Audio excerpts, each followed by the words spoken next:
नमस्कार दोस्तों, स्वागत है आपका मेरे YouTube चैनल पर देसी इंग्लिश सेंटर पर। दोस्तों, आज जो मैं आपके लिए इंग्लिश स्टोरी लेकर के आया हूँ, ये बहुत ही प्यारी सी स्टोरी है और उम्मीद करता हूँ ये स्टोरी आपको पसंद आएगी। और हर वीडियो की तरह इसमें भी आपको ढेर सारे वर्ड मीनिंग सीखने के लिए मिलेंगे। और जो आपको पता है कि स्टोरी पढ़ने के बहुत सारे फ़ायदे होते हैं। एक तो आपको अच्छे से इंग्लिश पढ़नी आ जाती है, और दूसरी बात, जो आपकी ग्रामर होती है वो भी आपकी प्रैक्टिस हो जाती है, क्योंकि इसमें जो सेंटेंस होते हैं वो भी, उसकी भी हम प्रैक्टिस करते हैं, देखते हैं कि कौन से टेंस के होते हैं वो। और नेक्स्ट बात होती है जो हमारी वोकेबलरी होती है, यानी कि जो वर्ड मीनिंग होती है, वो भी हमें बहुत सारे इसमें वर्ड सीखने के लिए मिलते हैं स्टोरी के अंदर। तो स्टोरी पढ़ने के बहुत अच्छे फायदे होते हैं। तो देखते हैं सबसे पहले वीडियो का टाइटल क्या है। The horse and the man. Horse, horse यानी घोड़ा, और मैन होता है आदमी। इनकी घोड़ा और आदमी, ये स्टोरी घोड़े और आदमी की है। तो देखते हैं आगे।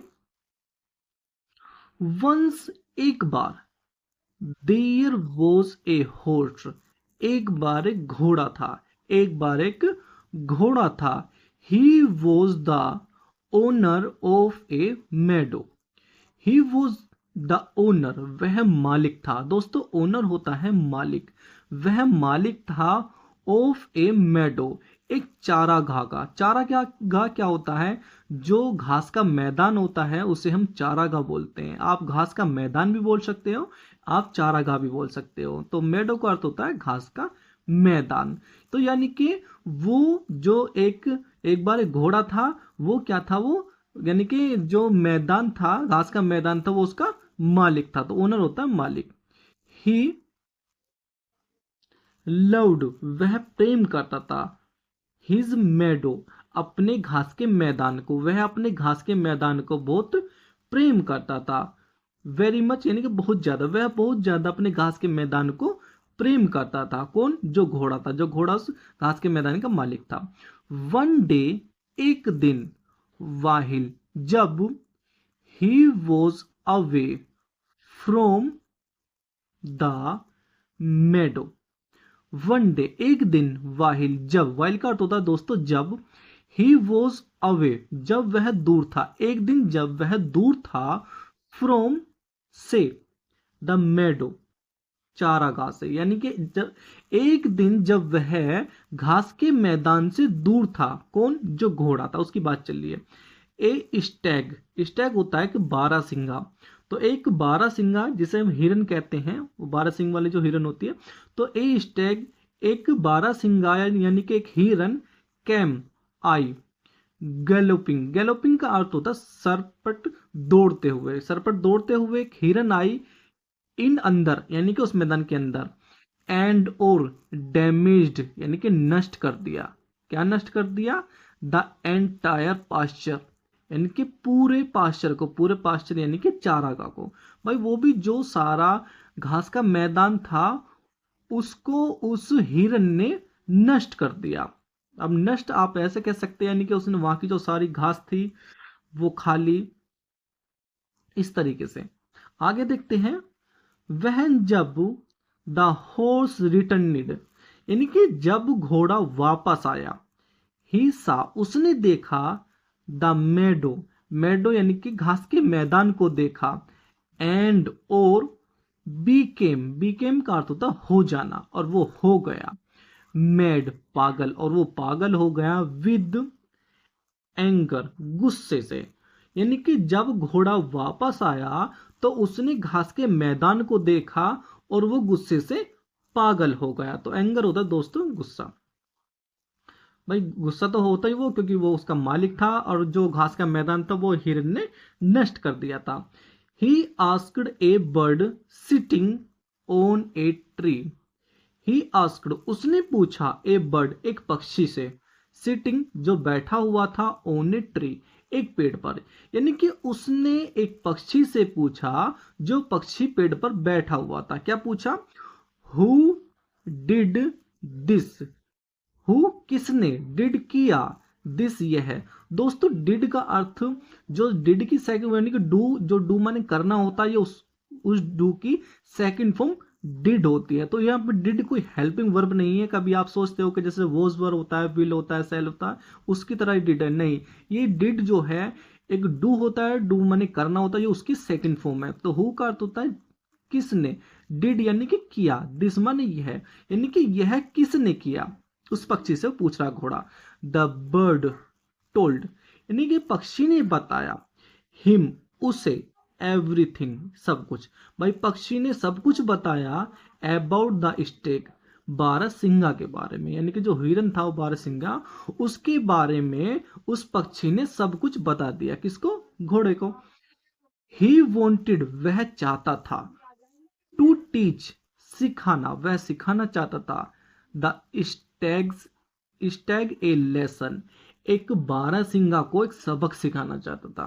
तो स्टैग होता है बारहसिंगा, और वो जो घोड़ा था वह बारहसिंगा को सबक सिखाना चाहता था। सो, सो का अर्थ होता है इसलिए, he went to a man, so इसलिए ही वेंट, वह गया। दोस्तों गया, मैंने आपको कई कई स्टोरी में आपको बता दिया है, जो सेंटेंस बीच में रुक जाता है, जैसे खाया, पिया, गया, नहाया, धोया, इस तरीके से, वो सेंटेंस हमारे पास्ट इंडेफिनिट के सेंटेंस होते हैं।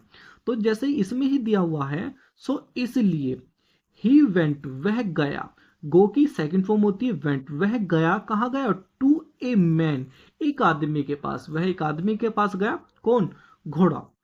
एंड, और आस्क्ड, कहा। आस्क्ड वैसे पूछना भी होता है, और आस्क माने कहना भी होता है, लेकिन यहाँ पे आस्क्ड का अर्थ होता है कहना, यानी कि उसने कहा, क्या कहा, can you please help me, क्या तुम मेरी सहायता कर सकते हो।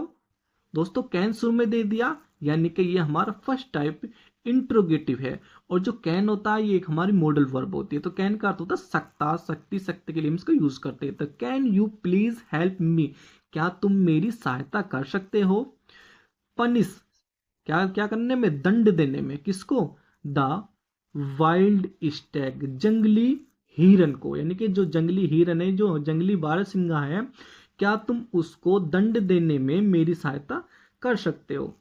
जो घोड़ा है वो पूछ रहा है एक आदमी के पास जाकर। द मैन सेड, आदमी ने कहा, देखते हैं आदमी क्या कहता है। द मैन सेड, आदमी ने कहा, आई विल हेल्प यू, मैं तुम्हारी सहायता करूंगा। दोस्तों ये भी सेंटेंस हमारा फ्यूचर इंडेफिनिट का सेंटेंस है, क्योंकि फ्यूचर इंडेफिनिट में विल सेल का यूज करते हैं, और इसमें विल सेल का यूज हुआ, और फ्यूचर इंडेफिनिट में वर्ब की सेकंड फॉर्म का, सॉरी वर्ब की फर्स्ट फॉर्म का यूज करते हैं। तो आई विल हेल्प यू, मैं तुम्हारी सहायता करूंगा, आदमी कह रहा है। बट, लेकिन, देयर इज ए कंडीशन, लेकिन एक शर्त है। भाई वो आदमी है, वो कह रहा है कि मैं तुम्हारी सहायता करूंगा, लेकिन एक कंडीशन है। दोस्तों कंडीशन का अर्थ होता है शर्त, एक शर्त है। अब देखते हैं वो शर्त क्या है। वोट कंडीशन, वोट्स कंडीशन यानी कि क्या कंडीशन, यानी कौन सी कंडीशन, वो कह रहा है। जो घोड़ा है वो कह रहा है कि वोट कंडीशन, यानी कि क्या कंडीशन, यानी क्या शर्त। घोड़ा, आस्क्ड द हॉर्स, घोड़े ने पूछा, घोड़े ने पूछा क्या शर्त। द मैन सेड, आदमी ने कहा, I will ride on your back with a weapon by which I shall kill the stag. I will ride, मैं सवार होऊंगा, मैं सवार होऊंगा, ऑन योर बैक, तुम्हारी पीठ पर। जो आदमी है वो कह रहा है कि एक शर्त है कि मैं तुम्हारी पीठ पर सवार होऊंगा, किसके साथ, विद ए वेपन, एक औजार के साथ। वेपन होता है औजार या हथियार कह सकते हो, हथियार जैसे गधा होता है, या आप कह सकते हो तलवार होता है, तीर होता है। तो उस तरीके से वही आदमी कह रहा है कि मैं तुम्हारे पीठ पर सवार होऊंगा किसी औजार के साथ। आप यहाँ पे तलवार मान सकते हो या भाला मान सकते हो, ठीक है। तो वो कह रहा है कि मैं तुम्हारी पीठ पर सवार होऊंगा, किसके साथ, औजार के साथ। बाय विच, जिसके द्वारा, जिसके द्वारा, आई शैल किल द स्टैग, जिसके द्वारा मैं स्टैग को मारूंगा। भाई ठीक है, वो इसी बात कह रहा है कि वो कह रहा है कि व्यक्ति कि मैं तुम्हारी पीठ पर सवार होऊंगा कोई तीर या भाला या तलवार लेकर, जिसके द्वारा मैं स्टेक को मारूंगा। द हॉर्स सेड, घोड़े ने कहा वाई नोट, क्यों नहीं, आई एम रेडी, मैं तैयार हूं। भाई घोड़े ने कहा ठीक है कि कोई बात नहीं, मैं तैयार हूं। सिंस देन, तब से, सिंस देन का अर्थ होता है तब से, द हॉर्स इज वर्किंग, यानी कि घोड़ा काम कर रहा है। दोस्तों ये सेंटेंस हमारा प्रेजेंट कॉन्टिन्यूस का सेंटेंस है, क्योंकि यहाँ पे इज आर एम के साथ यदि वर्ब में आईएनजी फर्स्ट फॉर्म में आईएनजी का प्रयोग किया गया हो तो वो सेंटेंस हमारा प्रेजेंट कॉन्टिन्यूस का सेंटेंस होता है। तो ये प्रेजेंट कॉन्टिन्यूस का अफर्मेटिव सेंटेंस है, यानी कि सिंस देन, तब से, द हॉर्स इज वर्किंग, तब से घोड़ा काम कर रहा है। As a slave of a man, जैसे कि आदमी का गुलाम हो। भाई देखो क्या स्टोरी जोड़ी है इसने, क्या कहावत जोड़ी है, यानी कि जो घोड़े होते हैं वो तब से इसलिए ही काम कर रहे हैं आदमियों के लिए क्योंकि उसने वो एक व्यक्ति ने एक शर्त रखी हुई थी। तो यहाँ पे वही अर्थ है, तब से जो घोड़ा है वो काम कर रहा है, काय के लिए, आदमी के लिए, कि जैसे आदमी का वो गुलाम हो। दोस्तों स्लेव का अर्थ होता है दोस्तों गुलाम। So thanks for watching this video and see you in next video, and please don't forget to like, comment and share.